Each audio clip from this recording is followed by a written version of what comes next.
Hello everyone and welcome to another session of AP Human Geography with Mr. Elrod. Today we're going to continue on in Unit 4 discussing political organizations of space. Now, for the most part we've been discussing borders and boundaries for the last several videos and how those borders and boundaries are made and how they've made their way onto the landscape. And the importance of borders and boundaries to humans is a method of organizing the territory and claiming space and things like that. So as you can imagine, with over 7 billion people in the world today, and closing in on, well, I guess we're a little over 200 countries in the world today. There's going to be boundary disputes. Even in the United States, we have disputes between states and the boundaries that are going to be between the states. And so that's what we're going to be discussing today, is the way that we categorize the different types of boundary disputes that we find in our world. Now, when we talk about boundary disputes, most of the boundary disputes that we look at are going to be because of either a lack of understanding of interpretation or an unwillingness to understand in terms of the interpretation of boundaries, the way they've been worked out between countries and things like that. And of course, it has been in the past a dispute over where exactly is the boundary located. And that has become a situation where it's become less, I guess maybe it's become less problematic because of the modern technology that we have today. If you look historically at the technology they had, obviously they didn't have GPS and satellites and things like that, so they just had to go off of maps, and their understanding of where they were on the Earth's surface and some of the rudimentary tools and technologies that they had, and trying to make straight lines over thousands of miles, especially if you look at the United States-Canadian border. But with our modern technology today, it helps us to maybe overcome some of these disputes. And of course, even when you have modern technology, if countries have overlapping claims like they do in Kashmir, and then it doesn't really matter where people think the boundary line is. If somebody thinks they own the territory, it's not so much about the boundary, but it is the territory, and that's going to be something else altogether. Again, it's something that we have to deal with in our world as people, as governments change over and as people's minds are changed over time, and as we look back over documents and we, like in the Georgia-Tennessee situation, historically where the line was versus where it was supposed to be. So what do? Do you go with the just where tradition has it, or do you kind of, I don't know, do you update the map and do you update the line? Of course, that's going to have some major ramifications for both Georgia and Tennessee and the citizens that are there. So definitely some interesting situations to look at. But let's go ahead and start talking about the different types of boundary disputes we have. The first one is what's called the definitional boundary dispute. And so this is going to be a dispute over the language of the boundary agreement, whether you have a situation where governments change over, or over time there's a discussion on what exactly does the boundary mean, or what did the original language of the boundary mean, and how has that boundary changed maybe over time. If you look at there's a situation between Georgia and South Carolina. The Savannah River has traditionally been used as the boundary, but one of the problems is that the Savannah River has changed course, and of course over time the river erodes parts of the banks, and so that's caused Georgia and South Carolina to have to go back and renegotiate and revisit that particular agreement.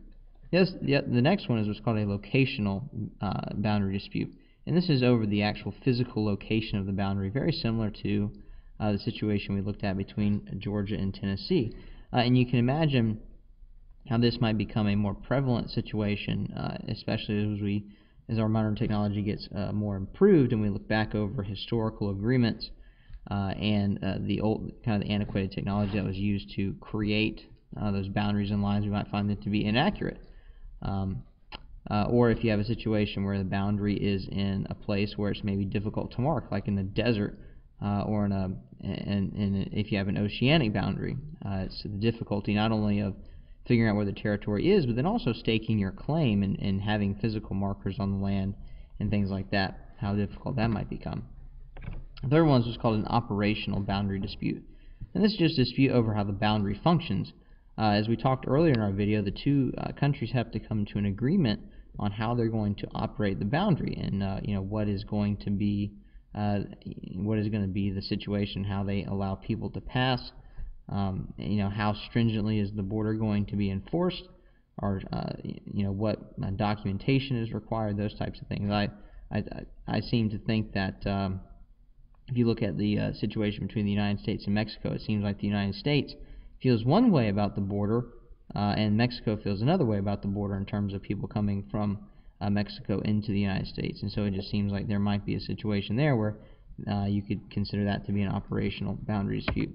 And the last one was called an allocational boundary dispute, and this is a dispute over how natural resources are divided up between boundaries. You see this a lot, especially in the United States with the droughts that we've been having out west. Some of the states are divided by the Red River, Oklahoma and Texas, and there's been some disputes there, some disputes between Georgia and its neighbors over water resources. There's a large aquifer out west in the resources there. You think about liquid resources like petroleum, like water, like natural. Obviously, natural gas isn't liquid, but you think about those resources that are kind of free moving and free flowing. How do you determine which state gets how much? If you look at resources out in the ocean, how do you divvy up those resources? So that's going to be something that's really important to a lot of states, especially as states rely on their natural resources in order to function, in order to get money, and those types of things. Oh, and looks like we have another time for a quiz ferret. Quiz ferret has popped his cute little head out of the ground. He's going to ask us a question. If we look at our world today, what is the most common form of boundary dispute? It's a great question, Quiz ferret. And that's going to be an allocational boundary dispute. Now, I'm not keeping actual score here, but it just seems like if we look around our world, a lot of the disputes today are over natural resources and what state incorporates natural resources, especially with how important oil and other forms of energy like natural gas are to the world. Many states reaching out to try and incorporate territory where they believe oil and natural gas will be. And in the United States over the last several years, it's been all about water.